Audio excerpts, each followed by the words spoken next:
To tak, zaczęło się od tego, że kiedyś powiedziałem faktycznie, że nie chcę mieć ciągnika, takiego dużego ciągnika, ciężkiego. Po co mi traktor? Moim zdaniem jest to niepotrzebne. Uważam, że ta maszyna w kontekście mojego gospodarstwa jest większą przeszkodą, większym utrudnieniem niż wnosi pożytku. No ale widzimy teraz, że jakiś rodzaj, jakaś forma mechanizacji na pewno oczywiście ułatwia nam pracę i czasami, jeżeli potrzebujemy skorzystać z maszyny, to po prostu ją wynajmujemy. Zwiększamy obszar naszego działania, czyli powiększamy nasze gospodarstwo. Za chwilę przekroczymy powierzchnię 10 hektarów, więc praca na tak dużym obszarze przy użyciu ręcznych narzędzi już widzimy, że dochodzimy do granic naszych możliwości. Także na pewno na większej powierzchni nie będziemy w stanie działać bez wsparcia ze strony jakiegoś sprzętu. No tak jak widać, tutaj nie ma czarnoziemów, jest tylko piasek. I dlatego wybraliśmy też to miejsce, bo jeżeli tutaj pokażemy, że na tak marginalnych glebach jesteśmy w stanie stworzyć regeneratywne gospodarstwo, które będzie dostarczało żywności i jeszcze pracować z tym terenem w bardzo przemyślany, zaplanowany sposób, używając właśnie do tego celu po pierwsze projektowania permakulturowego, tak żeby dobrze rozmieścić wszystkie elementy w krajobrazie, a po drugie technik związanych właśnie z rolnictwem regeneratywnym, to jesteśmy w stanie, co już wiemy, że jest możliwe po 10 latach testów, zamienić ten piasek na naprawdę bardzo żyzną i produktywną glebę. Więc o to chodzi.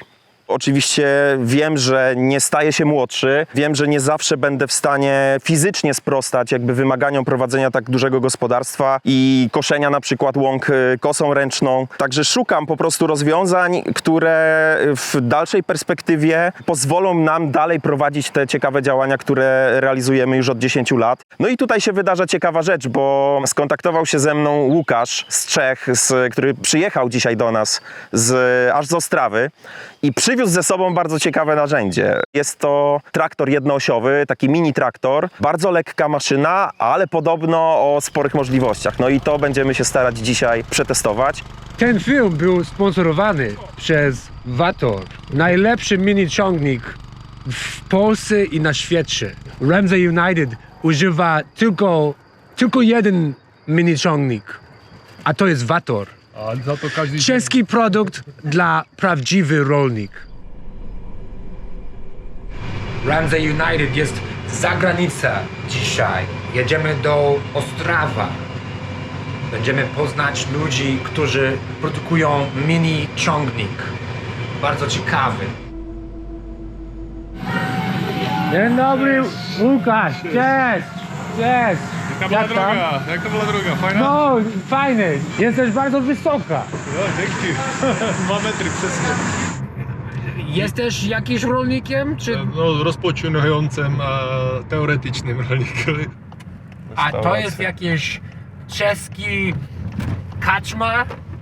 Krczma? Wiesz, co to jest kaczma? No, po czesku krczma se powiada. Karczma, jest to samo. Tak, ale krczma, nie karczma, ale krczma po czesku. Teraz mamy typową czeskie jedzenie. Smacznego. No, trochę wygląda jak Polska. Jesteśmy we Śląsku, tak to jest. W Polsce mówimy o tym, że to jest betonoza. Dla Czechów są śmieszne wszystkie polskie słowa i dla Polaków wszystkie czeskie. A wiesz, że w Polsce Szkoda jest coś nie... To jest Jest, niestety, szkoda, że tylko masz Szkoda, a nie BMW, tak? To jest historyczna wyroba oceli. Wysokie piece to są. Coś dziwnego, To jest więcej niż 100 lat. tak? 150 lat. Historyczny. Tu jest ten fabryka? Tak, tu jest fabryka. Wygląda jak Wybudowali. Katowice. Mamy Vator, materiał. Tak, mam Tak? tady dla ciebie i dla Lukasia. Widziałeś Łukasz na jeden z moich filmów, mówiąc, że on nie chce mieć traktora. Tak, jak widziałem, że Lukasz nie potrzebuje wielkiego ciągnika, tak sobie powiedziałem, no to jest prawda, tacy rolnicy, tacy permakulturni naprawdę nie potrzebują wielkiego ciągnika. Tam miejsce nie produkujecie tylko ten mini traktor, jest inne rzeczy też? Naprawdę to jest jeden, tylko mała część tego, co robimy tutaj, jest Vator. bo ta historia firmy Vaněk jest taka, že my jsme byli firma technologiczna i dziś chcemy mieć vlastní produkty. Dlatego my kupili Vator od naszego partnera obchodnego i zaczęli jsme produkovat Vator tutaj pro český rynek i dziś idziemy za granicę, takže i pro polskie i następne rynki. Więc to jest ten mini ciągnik. Jesteśmy w budynku dla montaża Vatora. Tutaj mamy pracowa rozrobione Vatory. Są bez kul. Jest to tylko silnik i ta jednotka napędowa ma też transmisję. I ta innowacja z tej transmisji jest tutaj ta część umożliwia zmieniać biegi podczas jazdy. To znaczy ja zmieniam bieg, tutaj zmieniam bieg i tutaj to jest klacz, mačkne i tady lze vidět, jak to funguje. I to jest też z blachu, bo jesteśmy firma, která robí s blachem, wszystko jest z blachu i ta przekładnia, to jest nasz design, mamy takiego genialnego designera. Jest to bardzo jednoduchý systém, bardzo solidny i umožňuje zmieniać biegi podczas jazdy. Tutaj ten systém jest dobry, bo jest taki solidny, jednoduchý i low cost. A co to jest? Longines. Chińskiego silnika Longines. To jest silnik bardzo popularny w Polsce i w Europie i jest też bardzo solidny i dlatego go mamy. Więc to jest czeski produkt, który ma chiński silnik. Tak, to jest czeski produkt z chińskim silnikiem. Były tam inne silniki, ale 3 lata temu zaczęliśmy robić z Longinem. On jest bardzo popularny w Polsce, dlatego że kosztuje niewiele i jest solidny. Ten silnik ma 6,5 HP. Tylko dla českého rynku produkujemy dziś i dla Słowacji produkujemy ponad 500 sztuk za rok i chcemy produkować więcej, a dlatego idziemy za granicę. Te wszystkie akcesoria i Tak, dodatkowe części są wszystko jest czeska produkcja. Ja jestem osobą z dużych miast. Tak. I kiedy ja myślę o ciągnik, to jest taki duży męski rzecz, taki duży, Tak. silny. Tak. I to jest trochę takie zabawek, bo to jest mniejsze. Ja uważam, że to może robić wiele rzeczy, ale czy boisz się o ten wizerunek? Tak, takie... Wielki ciągnik jest do dużego pola, mały ciągnik jest do małego pola, to znaczy jest to idealnie dla małych ogrodników, małych rolników i dla tych, którzy po prostu nie potrzebują wielkich ciągników.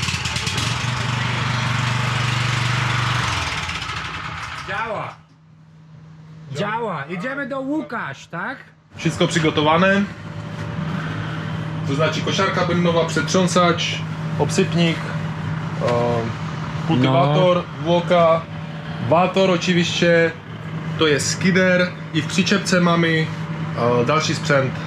No zobaczymy, czy możemy przekonać Łukasz Nowacki, że może nie warto mieć traktor, ale może mini traktor, tak? Naprawdę.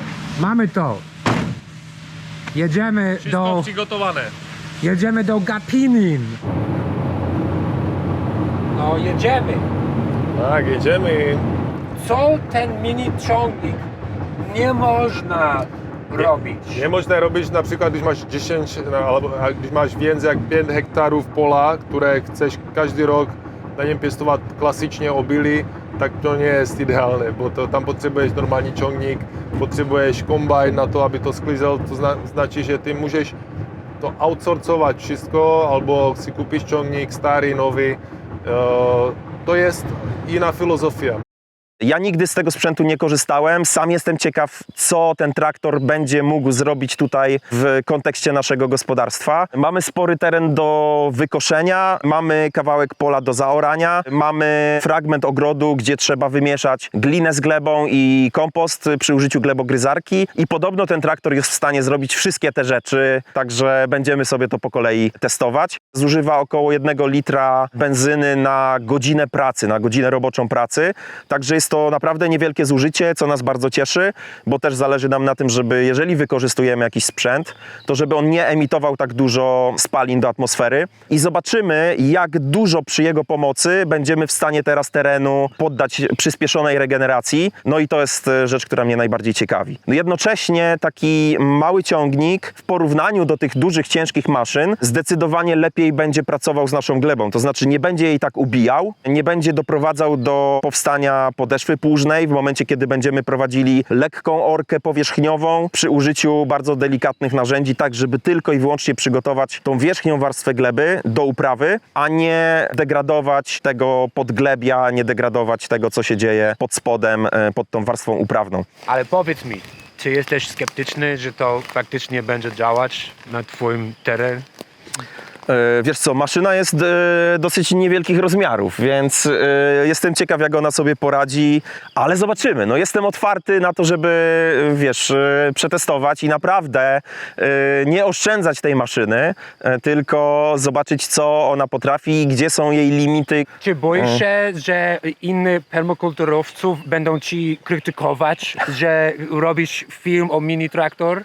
Na pewno będą krytykować, natomiast kto stoi w miejscu, ten praktycznie za chwilę nie będzie nic robił, więc trzeba się rozwijać, trzeba poszukiwać nowych rozwiązań i też nasze gospodarstwo ma taki charakter, że my tutaj testujemy bardzo dużo różnych technik. Jak się odwrócisz, zobacz, no mamy techniki, które wykorzystujemy do tej pory do ograniczania rozwoju chwastów, stosujemy różne plandeki, testujemy te rozwiązania, które łączymy z pracą narzędziami ręcznymi. Więc cały czas poszukujemy. Pierwszy test, co zrobimy teraz? Tak, pierwszy test. No, przyczepka wygląda super. Zobaczymy, jak dużo jesteśmy w stanie na nią zmieścić. Ile ona może przewieźć ciężaru? 500 kilo. 500 kilo. Tak. Czyli pół tony. No, przyznam szczerze, że jak na taki mały ciągniczek jeżeli uciągnie pół tony, to rewelacja. Myślę, że tutaj na terenie gospodarstwa mamy sporo takich rzeczy do przewożenia. Raz, że drewno, dwa, zrębki, kompost. To zawsze wszystko przewoziliśmy do tej pory taczkami ręcznie albo przyczepą samochodową, jeżeli to była większa ilość.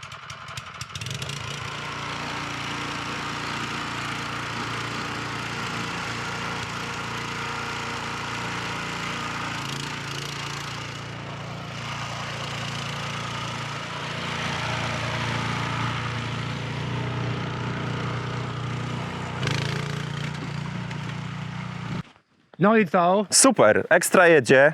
Nawet tutaj na tej naszej piaszczystej drodze świetnie, moim zdaniem daje radę. No i cały transport drewna przywieziony. A Łukasz, czy oglądałeś ten film Easy Rider? Tak, tak. To trochę wygląda Dokładnie, jak kierownica od Harley'a, od takiego choppera elegancko. Fajnie się prowadzi, naprawdę. I fajnie, że jest ta regulacja, bo na początku faktycznie ta kierownica była dla mnie za wysoko, ale tutaj można i kąt nachylenia kierownicy, i ustawienie manetek, wszystko ustawić i dopasować do wysokości, długości ramion i tak dalej, więc naprawdę bardzo przemyślana konstrukcja. Fajnie się prowadzi. Ja jestem zadowolony. Tu jest taka możliwość, taki drut.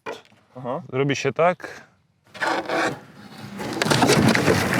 Jest możliwość pomocy. Czyli możesz sobie wysypać, to ułatwia rozładunek. A teraz jeszcze byśmy spróbowali załadować na to zbiornik. Pusty na razie, ale potem możemy go sobie zatankować wodą i na przykład przemieszczać wodę. Tak.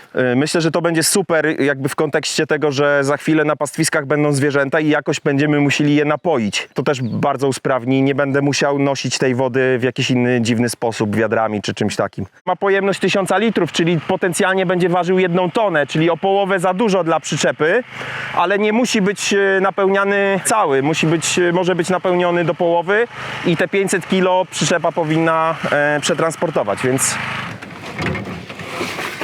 no i super, Udało się! ekstra. To, że to jest możliwe, żeby przewieźć taki zbiornik, to jest dla nas bardzo dużo, z tego względu, że raz nawadnianie, dwa pojenie zwierząt i trzy możliwość aplikacji na polu aktywnie napowietrzanej herbaty kompostowej. Do tego Mausera mogę sobie przyczepić jeszcze linie kroplujące i w odpowiedniej odległości ustawić dyszę, tak żeby nanosić herbatę kompostową bezpośrednio na pole. Więc to dla mnie jest super. Łukasz mi mówił, że mają też taki gotowy beczkowóz o pojemności 300 litrów, właśnie który się zakłada na tą przyczepę, ale on dojedzie następnym razem, przy okazji następnych testów.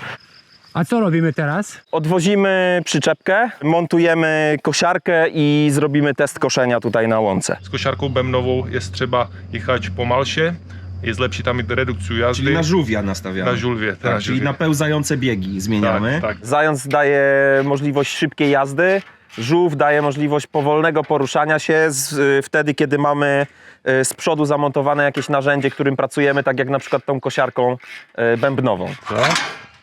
I to jest ten nasz system, który umożliwia zmieniać biegi podczas jazdy. Czyli pasowy system zmiany biegów. Jak chcemy na jedynkę, to ustawiamy na jedynce i działa pierwszy pasek klinowy. Jak dajemy na dwójkę, działa drugi pasek klinowy. Jak na trójkę, działa trzeci pas klinowy. I na wstecznym działa pas klinowy od wstecznego. I raz na jakiś czas ten pas może się przerwać, ale jego wymiana i zastąpienie będzie tanie i łatwe do przeprowadzenia. To mnie cieszy, bo będę w stanie to sam zrobić i nie potrzebuję mieć serwisu specjalistycznego. Kosiarka jest zamontowana, wszystkie ustawienia są dopasowane do jej pracy, także odpalamy maszynę i będziemy kosić.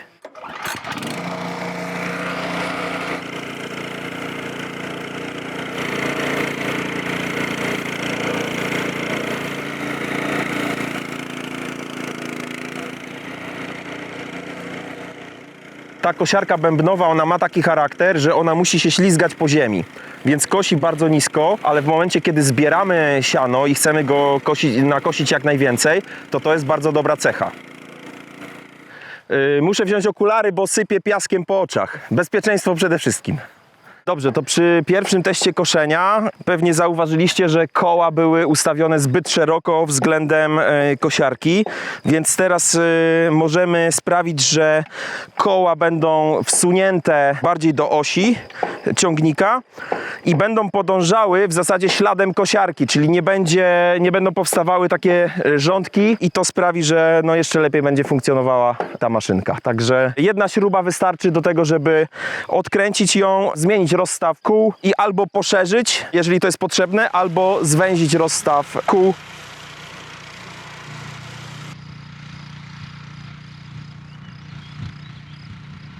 A teraz co to jest? Co robimy? To jest przetrząsacz do trawy i to jest urządzenie, które to, co skosiliśmy, rozrzuca na powietrza i sprawia, że takie siano świeżo skoszone będzie bardziej puszyste i szybciej wyschnie na słońcu. To przetrząsacz też jest w stanie ułożyć nam siano w równy rządek, tak żeby ułatwić później zbiór tego siana. Teraz będziemy testowali przetrząsacz do siana, także zobaczymy, jak pójdzie. No i to? Także zobacz, to wszystko jest zgarnięte stąd, tak? Tutaj już nic nie ma, prawie nic nie zostało. Zostało przegarnięte i jest roztrząśnięte to siano, więc ono będzie szybciej wysychać na słońcu. Także no robi robotę.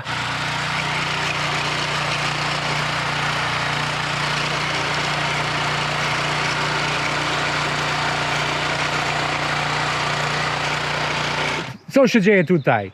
Co mamy? Gotujemy sobie na szwedzkiej pochodni, dlatego że wiedziałem, że Łukasz przyjedzie prosto z Czech i pewnie będzie głodny. Piwko jest, więc do tego piwka najlepsza potrawa na świecie, czyli gulasz. To jest moja receptura, ale mam nadzieję, że Czechowi też posmakuje. Będzie akceptować, tak? Także pierwszy międzynarodowy test gulaszu prosto z Doliny Mgieł mamy odhaczony z listy. A co to w ogóle jest? Co to jest? To jest skider do pociągu drzewa. To znaczy, jeżeli masz drzewo gdzieś w lesie, gdzie nie musi ciągnik przyjechać, a potrzeba by konia, tak masz tego skidera, co jest takie rozwiązanie dla pchania drzewa z lesa, gdzie jest bardzo trudny teren. Czyli idziemy tak, w stronę lasu, tam mamy już zrywkę zakończoną, jest zostawione jedno drzewo, które musimy tutaj przyciągnąć i po to jedziemy.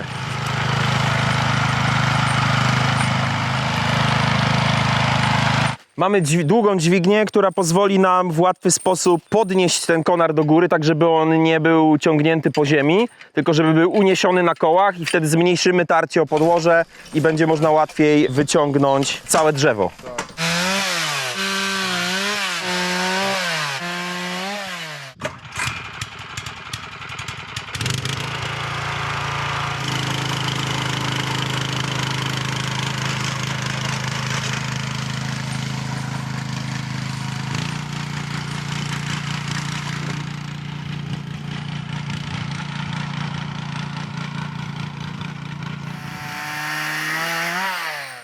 Teraz tylko wycofamy. Wycofamy i pokażemy, jak skider podnosi całą kłodę do góry. Jest możliwe i we przodu to dać na dół i górę. Dobre. I dziś weźmiemy zase tutaj ten system. Tak. I tutaj jest zafiksowany. Czyli transport dojedzie z tej strony, wtedy można będzie od razu przerzucić na transport. Trudno jest to podnieść dla mnie. Na pewno bym tego nie pociągnął. Przy użyciu ręcznych narzędzi musiałbym to pociąć na krótkie kawałki, żeby przetransportować, tak? A tak to mogę długą taką kłodę od razu, bez jakiegokolwiek cięcia, podnieść sobie do góry dzięki temu systemowi i przewieźć ją na dowolną odległość i zostawić w miejscu, które bardziej mi odpowiada. Tak jak tutaj, gdzie będzie bliżej do transportu i będzie można łatwiej załadować całe drewno, więc super. I to nie jest wszystko, kiedy mamy trudny teren, to znaczy naprawdę duży kopec, jest lepszy. Czyli duże zbocze, tak, stroma tak. jakaś górka. Tak, jeżeli damy nakładki do orki, to są bardzo dobre w takim terenie trudnym i ta trakcja jest bardzo lepsza i nawet większe drzewo jest możliwe w trudniejszym terenie Przetransportować. Naprawdę. No i co? Oranie, tak? Tak, idziemy na oranie. Dzięki tym obciążnikom i tym żeliwnym kolom jest ta orka bardzo, naprawdę jest to orka, nie jest to tylko takie szkrabanie. Tamto pole wymaga przygotowania, sam widziałeś, tam jest bardzo dużo chwastów i trzeba to teraz bardzo dobrze przygotować, czyli najpierw powinna być zrobiona orka, potem na to powinna wejść glebogryzarka i potem jeszcze kultywatorem można sobie dokładnie wszystko uprawić. Czyli teraz jadę tak.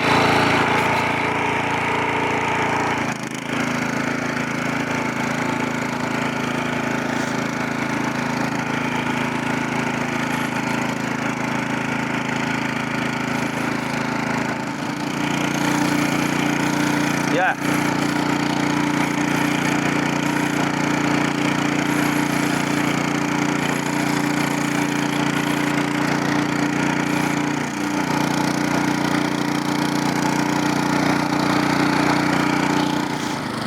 Jak jest trakcja, tak to idzie bardzo dobrze. Jak nie jest trakcja, tak jest to gorsze.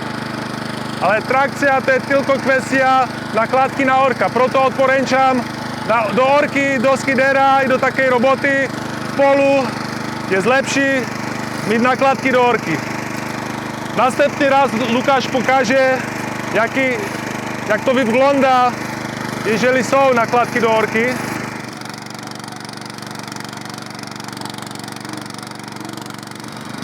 Okay, finished. Następny raz to musi być troszkę równiejsze. Nie, ale tutaj się trzymamy konturów terenu.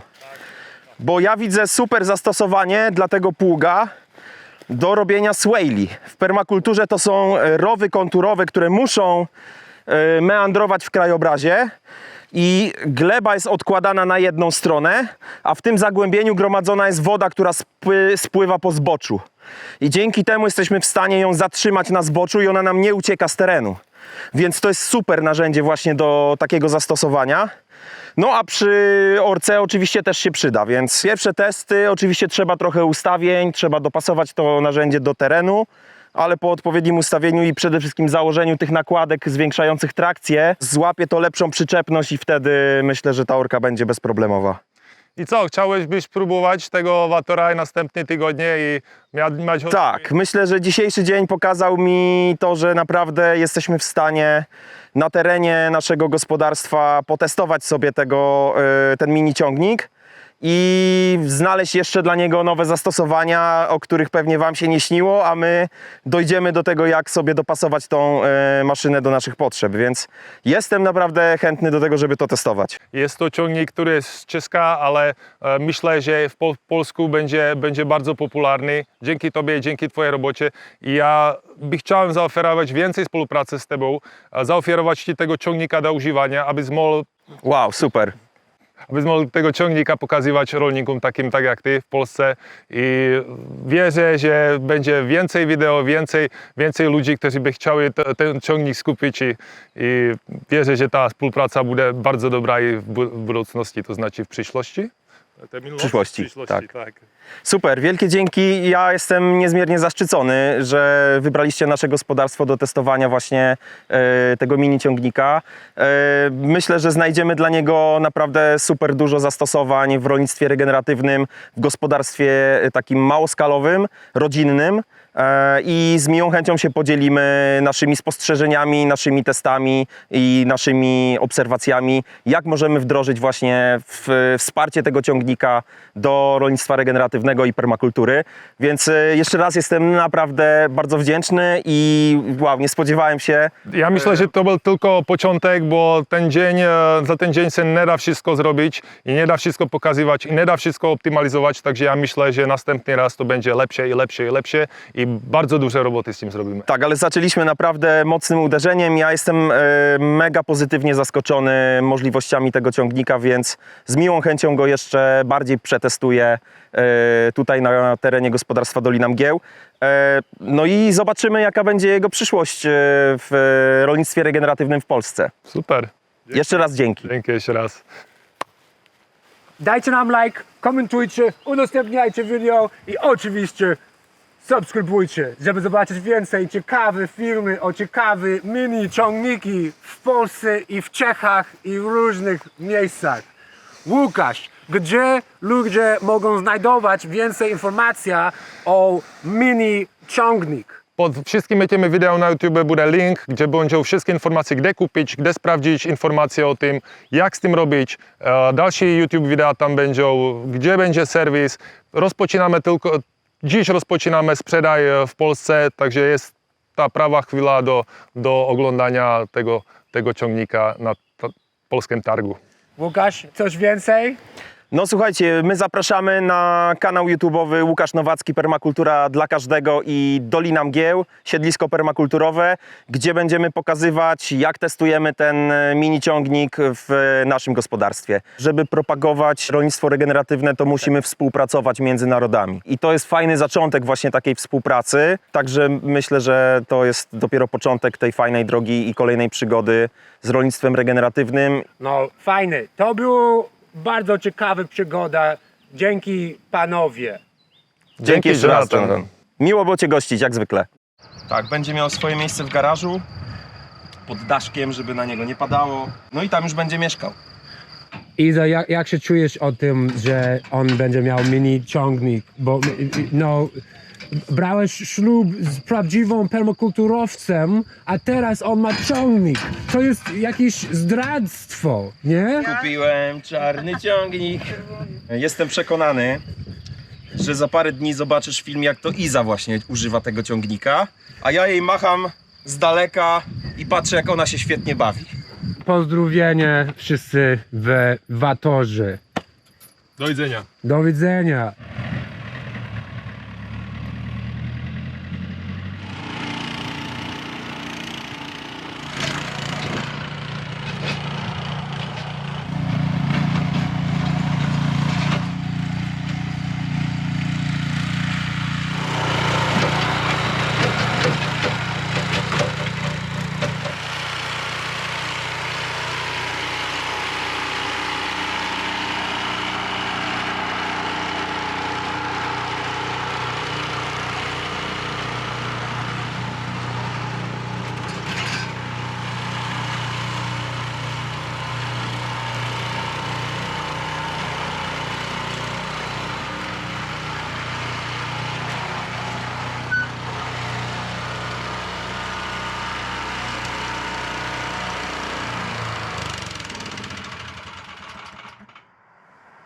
Home sweet home! Jesteśmy w domu.